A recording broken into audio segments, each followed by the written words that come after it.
আমি যদি এখন মারা যাই তাহলে পরে আমার জন্য জান্নাত অপেক্ষা করছে না জাহান্নাম অপেক্ষা করছে, আমার ভাবা উচিত। আমি যদি এখন মারা যাই, কবরের সওয়াল জবাব ঠিক মতো দিতে পারবো কিনা সেই হিসাব আমার এখন করা উচিত। কারণ চোখটা বন্ধ হয়ে গেলে, দুনিয়ার শ্বাস বন্ধ হয়ে গেলে আমার আর কিছুই করার থাকবে না। আপনার সন্তান 2 দিন কাঁদবে, 3 দিন কান্না করবে, তারপরে কবরস্থানে গিয়েও একটা বারের জন্য সালাম দিতেও যাবে না। বাস্তবতা, এটা দুনিয়ার বাস্তবতা।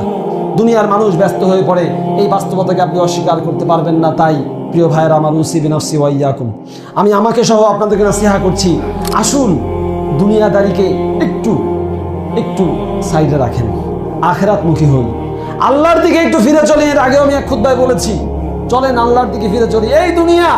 এই দুনিয়া নিয়ে মারামারি কাটাকাটি করে কত কিছু করতেছি আমরা। আল্লাহর ওয়াস্তে বলতেছি, আল্লাহকে ভয় করুন। আল্লাহর ওয়াস্তে বলতেছি, আল্লাহকে ভয় করুন। মুখটাকে হেফাজত করুন, হাতটাকে পকেটে ঢুকিয়ে রাখুন, যেভাবেই হোক নিজেকে জান্নাতমুখী করুন। আপনার দ্বারা কোনো মানুষ যেন ক্ষতিগ্রস্ত না হয়, আপনার কোনো কথা দ্বারা, কোনো কাজ দ্বারা, কোনো আক্রমণ দ্বারা, কোনো কিছু দ্বারা যেন ক্ষতিগ্রস্ত না হয়।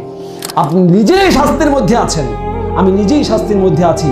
প্রতি মুহূর্তে আমাকে শাস্তির ভিতর দিয়ে যেতে হচ্ছে। আমি কিসের জন্য নিশ্চিন্তে আছি? আসুন আমরা একটু আল্লাহর দিকে ফিরে আসি, বেশি আমল এর দিকে মনোযোগ দেই, বেশি বেশি করে নফল সালাত, তাহাজ্জুদের সালাত, 5 ওয়াক্ত সালাত তো অবশ্যই পড়বো ইনশাআল্লাহ। এর সাথে সাথে নফল সিয়াম, তাহাজ্জুদের সালাত, বেশি বেশি আল্লাহর সন্তুষ্টির জন্য দান সাদাকা করা, এগুলো আমরা করার চেষ্টা করি।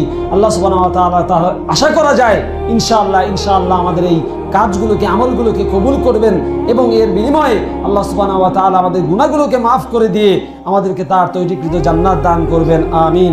আকুলু কাওলি হাদা আস্তাগফিরুল্লাহ লি ওয়া লাকুম ওয়া লিসাইরিল মুসলিমিন।